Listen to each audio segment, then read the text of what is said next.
Hello children, in the previous video we discussed eddy currents and also the concept of self-induction. Now we are going to discuss energy of an inductor, then mutual induction and sample numericals on this. We have energy of inductor.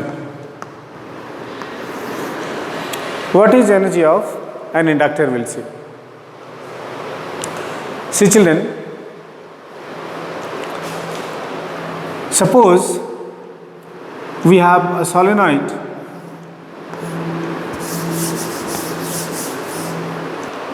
okay children, we are going to discuss energy of an inductor. Imagine a solenoid here. We know, we already discussed this concept in case of self-induction, that when flux will change, then a back EMF will be induced. And now children, this back EMF induced will work to prevent change in flux. So children, the work done in order to overcome the resistance of the circuit, the tendency which opposite change in flux is actually stored as what? Energy of the inductor. So let's imagine like this, that when current is changing through the solenoid, then EMF induced at the given instant is E. So here we write so first we define actually work done in the process, energy of the inductor. Now what is actually this word inductor we are using very often? Inductor is what? Inductor is a coil with zero resistance. A coil having zero resistance is called what? Inductor. If the resistance of the solenoid is negligible, it will become an inductor. So work done in the process of changing flux through a coil is called energy of inductor. So we will make certain assumptions. I will say let induced EMF is what? E. Then E is equal to how much of children? L into di dt. This you all know. Now work done children, dW will be E dq. In fact, you have done the formula, W is equal to V into Q. Same formula I am using. And here dq is the small charge which is passing through the coil due to induction. So dq will be how much children? I dt. So we have got two values.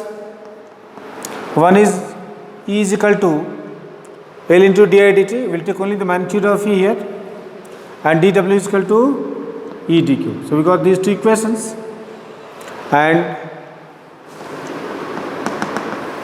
dq is equal to how much of I dt. So if I use equations 1, 2 and 3,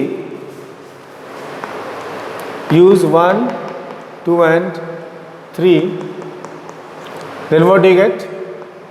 dW is equal to L into di dt into I dt. So we cancel out dt dt. So what do we get? dW is equal to L I di. And then we integrate both sides. Integrate, dW is L is a constant, comes out, I di. When I is 0, work done is 0, I then work done is W. And integration of dW is what? W. So W minus 0 is equal to L into I square by 2, 0 to I.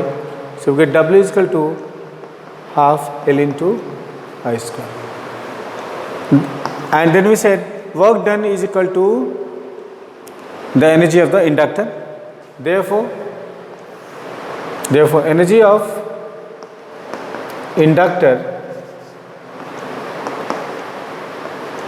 is U equal to half L into I square. So you can see that this equation half L I square is something like U is equal to half kx square. We can replace x with I and k with L, or kinetic energy K is equal to half mv square So you can see that M is analogous to L and V is analogous to I. So we can draw these symmetries when we discuss the energy of inductor. So energy of inductor we calculated is half Li square.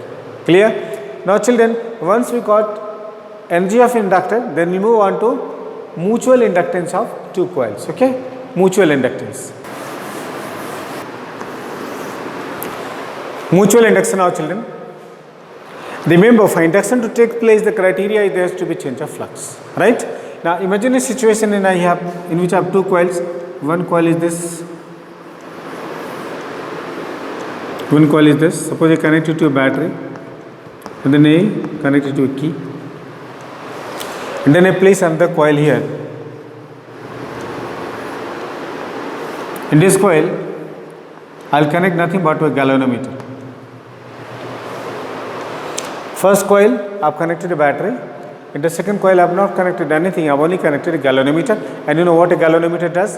A galvanometer is used to detect current in the circuit. Now, very interestingly, when I close the key out here, then immediately I see a deflection in the galvanometer. Now, why this is happening? Let's understand it. When I close the key out here, then a current is, when I close this key here, key is closed, then a current is being set up in the circuit. Now, when current will flow through this circuit, it will produce what? A magnetic field. And when it will produce a magnetic field lines will also be produced. So see, a flux is being produced by this coil. This is the flux. Since the other coil is placed very close to it, imagine the ring of fingers of my two hands. This is one coil in which I am connecting a battery and the current is flowing through these turns, and I have another coil which is placed very close. Right? So the other coil, when current flows through this first coil, first set of coils out here, it produces a magnetic flux. Now this flux is picked up by the second coil also. Now the second coil is also picking up this flux. What will I see? When the flux will change here, then obviously flux will change here also. So the moment flux will change in the other coil, what will happen? It will have an induced EMF. It will have an induced EMF. Another interesting thing is, the direction of induced current in the second coil will be such that it will oppose the change of flux associated with the first coil. Suppose here current is clockwise. So these ends will act like what pole? South pole. So this will produce a current which will try to repel these lines. So this will also produce what current? Clockwise current, like this.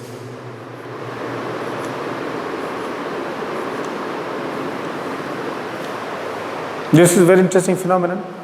See, I am changing flux here in the first coil, and this is causing an induced current in the second coil.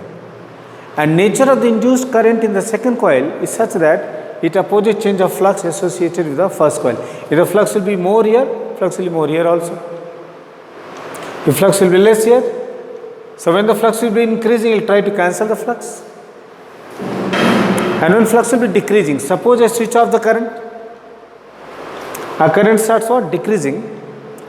So this current will be what? Clockwise, but it will become what? Anti-clockwise. It will try to attract it, it will try to prevent the decrease. So when the flux will increase, it will try to cancel the flux. And when the flux is decreasing, it will try to support the flux. Meaning, as always you have done, the nature of induced current will be such that it will be opposing any change of flux associated with the first coil. So the first coil which is causing change of flux is called input coil or primary coil. What coil do we call it? Primary or input coil. In short, we will be calling P coil. Now the other coil is called secondary coil.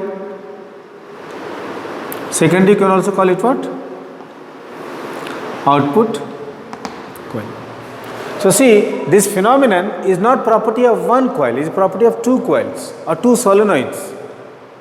Because if there is no current here, there will be no current here. It is the current in the first coil which is causing a change of flux in the second coil, and we are having a current in the second coil. This is why we call it mutual induction. Means they are mutually inducing EMF in each other. If I reverse the situation, if I send a current here and a current galvanometer, again I will see that reflex the galvanometer out here. Means any of these two can induce EMF in the other coil. Right? So, we are defining what is mutual induction, and remember mutual induction is a property of two coils, not one coil. Okay, so let us see this. Now children, mutual inductance is property of two coils due to which change of flux in one coil produces a back EMF,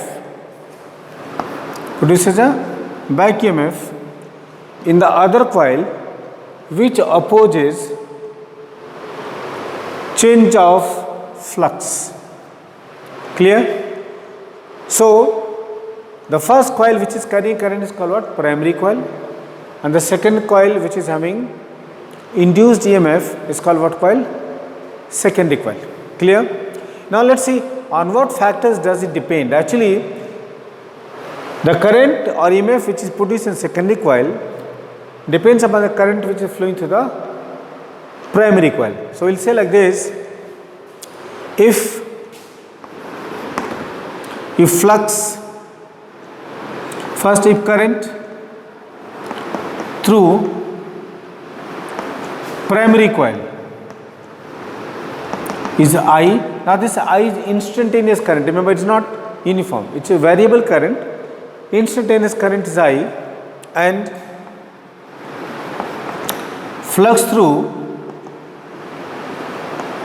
secondary coil is phi. Flux to secondary coil is phi. Then children, phi is directly proportional to I, or phi is equal to m into I. But children, m is a very important constant. It's called coefficient of mutual induction. M is called coefficient of mutual induction, and in short we call it mutual inductance, and we denote it by M. Right? So, if I will change in the primary coil, phi will change in the secondary coil. Be very sure. I can write this phi s also, but I am not writing. You have to understand phi is the flux to the secondary coil. Therefore, back EMF in the secondary coil E is equal to children minus d phi dt, or E is equal to minus m into di dt.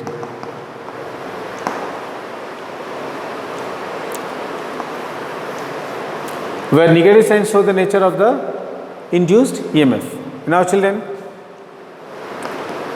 if di dt is equal to 1, then m is equal to modulus of E. So this gives us the definition of mutual inductance. Mutual inductance of the two coils is equal to the EMF induced in the secondary coil when rate of change of current in the primary coil is 1 or unity. If I do not want to use derivative, we can also say E is equal to minus m into delta I by delta T. You can also say like this, right? But m is the coefficient of mutual inductance, or we simply call it what? Mutual inductance. Now, I will be saying what is the unit of mutual inductance, okay? Unit of mutual. Unit of mutual inductance is children Henry. Remember, unit of self inductance is Henry and mutual inductance is also Henry. We just now said that modulus of E is equal to m into di dt. Now, if di dt is equal to 1 ampere per second and EMF in the secondary coil is 1 volt. Then children, M will be 1 Henry. Meaning mutual inductance of two coils is 1 Henry if 1 volt of back EMF is produced in secondary coil, while rate of change of current in the primary coil is 1 ampere per second. Okay, then the mutual inductance will be 1 Henry. Okay, let's write it down. If the coils is 1 Henry, so we define if 1 volt of back EMF is induced in the secondary coil, S coil means secondary coil, while rate of change of current in the primary coil is 1 ampere per second, then mutual inductance of both the coils is 1 Henry. Okay children, so this is definition of mutual inductance of 1 Henry, and we have 1 millihenry like before is 10 to the minus 3 Henry. And now once you completed this, we are going to discuss mutual inductance of two solenoids. Okay, two solenoids mutual inductance.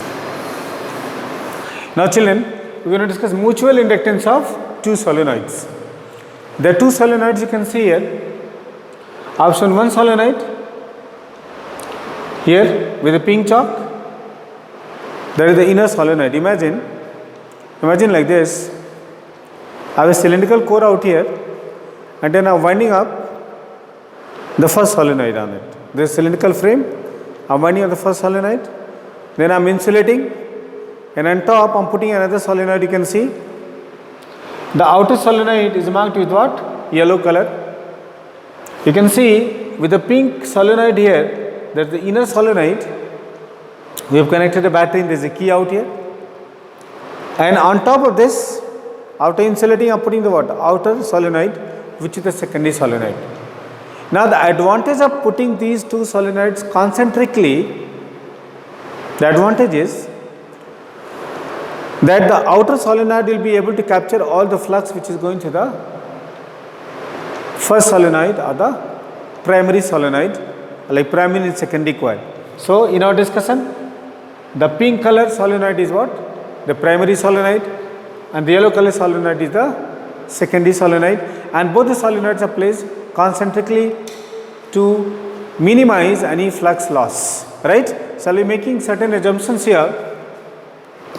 I will say let area of cross section is equal to A, instantaneous current is I, and then number of turns. Children, we have made certain assumptions. Area of cross section is equal to A. Since both the coils are solenoids are concentric, so we will assume that cross section area of each solenoid is A, current is I, number of turns on unit length of primary coil is N1 and secondary coil is what? N2, and length of solenoid is L, and we are assuming instantaneous current is I. Now children, let us understand it. When current will pass through this primary coil with pink turns, then what will happen? It will have a magnetic field inside. So I will say magnetic field inside the primary coil B is equal to how much, have children? Mu naught Ni. N is what? N1. Now when this magnetic field will produce inside the primary coil, there will also be flux through the primary coil. So flux through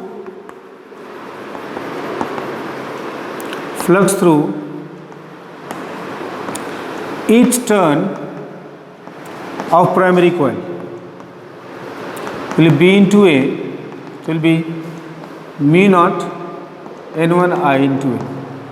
So children, this will flux through how many turns? 1 turn. Now secondary coil is right on top of it.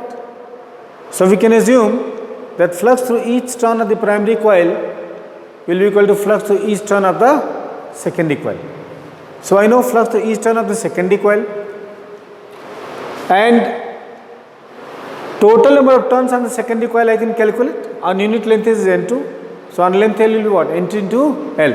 So I'll say, therefore, total flux through secondary coil is phi is equal to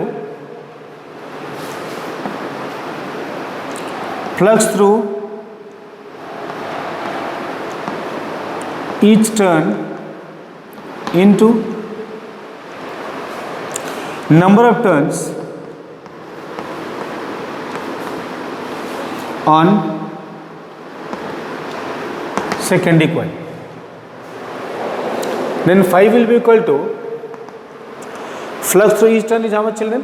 Mu naught N1 IA into N2 into L. If I simplify, then mu naught N1 N2 A L into I. So children, this is the total flux associated with the which coil? Yellow coil, which is secondary coil, lower coil is primary coil, and outer is secondary coil. So this is the total flux of the secondary coil. But we know that phi is equal to how much? M into I. So I got two values of phi. This is one value of phi, this is another value of phi. I'll equate 1 and 2. Equate 1 and 2. Children, if I equate 1 and 2, then what do I get? M into I equals to mu naught N1 N2 A L into I. Now we can take out I and I from both sides. Then how much is M? Mu naught N1 N2 A into L. So children, this is mutual inductance of the two solenoids, mu naught N1 N2 A into L. Now many times what will you find out? That number of turns on unit length is not given. Total number of turns is given. So here we can modify this result. Let's modify it here.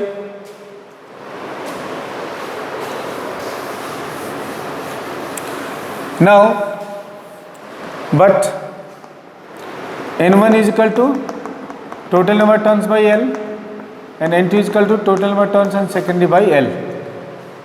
If I put all these values there, then mutual inductance will be mu naught N1 by L, N2 by L, A into L.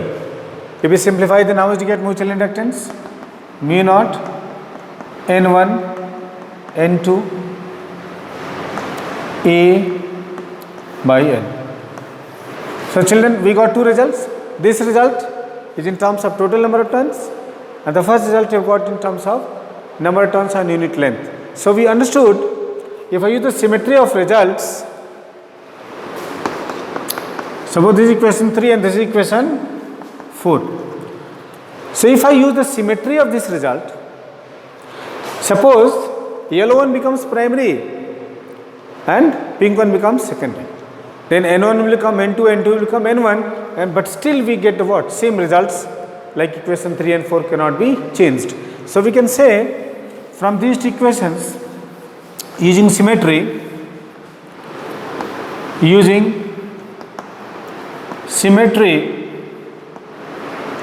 of 3 and 4, we can say that M12 will be same as M21, meaning mutual inductance of two solenoids will always be same. Mutual inductance of 1 due to 2 will be same as mutual inductance of 2 due to 1. Clear? So go through this result, which is very important. Okay.